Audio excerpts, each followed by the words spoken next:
Punjab national bank को करोड़ों रुपए का चूना लगाकर लूटने वाले आरोपी मेहुल चोकसी को बेल्जियम में गिरफ्तार कर लिया गया है। वो कई सालों से भारत की जांच एजेंसियों और कानून को शिकंजा देकर भारत से फरार था। ऐसे में लंबे समय के अंतराल के बाद अब भारतीय एजेंसियों के अनुरोध करने पर बेल्जियम की अथॉरिटीज ने मेहुल चोकसी पर कड़ा शिकंजा कस उसे गिरफ्तार कर लिया है। इसके साथ ही इतना बड़ा फ्रॉड कर भागे मेहुल को अब जेल की हवा खानी पड़ रही है। वहीं अब उसके भारत प्रत्यर्पण की कोशिशें भी तेज हैं।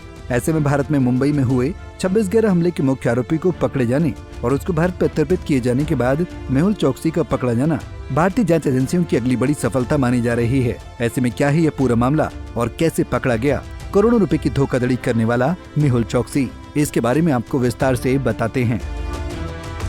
दरअसल 65 वर्षीय मेहुल चोकसी को 11 अप्रैल 2025 को पंजाब नेशनल बैंक से करोड़ों रुपए का लोन घोटाला करने के आरोप में बेल्जियम पुलिस द्वारा गिरफ्तार कर लिया गया है। उसे फिलहाल बेल्जियम की जेल में बंद किया गया है। जल्दी उसे भारत प्रत्यर्पित किया जा सकता है। ऐसे में सबसे पहले जान लेते हैं मेहुल चोकसी है कौन और उस पर क्या क्या आरोप लगे हैं। मेहुल चोकसी कैसे आया विवादों में। मेहुल चोकसी एक हीरा व्यवसायी रहा है। उसका हीरा व्यापार गीतांजलि जेम्स लिमिटेड कंपनी के नाम से था। वो इस कंपनी का मालिक था। वो हीरा व्यापार के क्षेत्र में एक प्रसिद्ध व्यापारी था। उसका शोरूम भारत के साथ साथ विदेशों में भी था। वहीं गीतांजलि ग्रुप के पास भारत में करीब 4000 स्टोर वाला आभूषण फर्म भी है। हालांकि बाद में उस पर आरोप लगा कि उसने पंजाब नेशनल बैंक से करीब 14,000 करोड़ रुपए का घोटाला किया है, जिसके बाद इतना बड़ा गबन करने के बाद वो भारत से फरार हो गया था। जांच एजेंसियों ने जब इस मामले की जांच पड़ताल की तब पाया कि मेहुल चोकसी के साथ साथ उसके भांजे नीरव मोदी का नाम भी बैंक घोटाले में शामिल था, जिसमें दोनों आरोपी जनवरी 2018 में भारत से रफू चक्कर होकर विदेश भाग गए थे। दोनों ने ही फर्जी लेटर्स ऑफ अंडरटेकिंग के जरिए फर्जी लोन लिया था और उसे बिना चुकाए ही भाग गए थे, जिसके बाद भारत सरकार ने उसे भगोड़ा आर्थिक अपराधी घोषित कर दिया। वहीं उसके खिलाफ प्रवर्तन निदेशालय यानी ईडी ने और केंद्रीय जांच ब्यूरो यानी सीबीआई ने मामला दर्ज कर जांच करनी शुरू कर दी। हालांकि मेहुल चोकसी के भारत से भागने के बाद जांच एजेंसियां लगातार उसकी खोज खबर में लगी रहीं। जहां इतने वर्षों के बीच में मेहुल की विदेश में चल रही हर हरकतों पर, मेहुल कहां रह रहा है, मेहुल किसके साथ रह रहा है से लेकर हर एक प्रतिक्रिया पर भारत सरकार ने दूर से ही नजर बना रखी थी।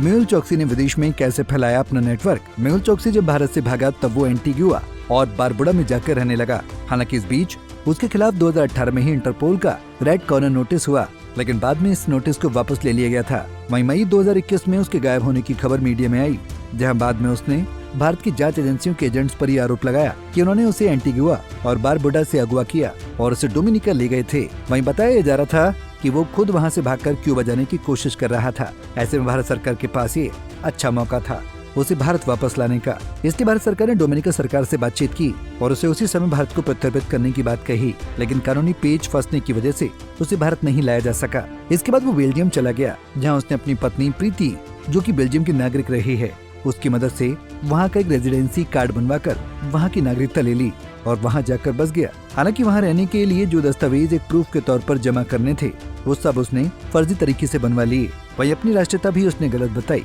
ऐसे में जब उसकी चोरी बेल्जियम में पकड़ी गई तो उससे पहले वो स्विट्जरलैंड जाने का प्लान बनाने लगा। हालांकि उसका प्लान सक्सेसफुल नहीं हो पाया और उसे बेल्जियम में गिरफ्तार कर लिया गया। वही मेहुल का भांजा नीरव, जो उसके साथ से आरोपी रहा है, वो इस समय लंदन में है। भारत में उसके प्रत्यर्पण की बात भी चल रही है। ऐसे में भारत सरकार को चकमा देकर भागी मेहुल, उसकी पत्नी प्रीति और उसका भांजा नीरव का भारत प्रत्यर्पित होना ईडी और सीबीआई दोनों के लिए एक बड़ी सफलता होगी, जो बरसों से इस प्रयत्न में थी कि कैसे करोड़ों की बैंक घोटाले के आरोपी को पकड़ा जाए। वहीं भारत सरकार की ओर से इन आरोपियों के प्रत्यर्पण का आग्रह बेल्जियम सरकार से किया जा चुका है। अब बस इंतजार है उनकी वतन वापसी का।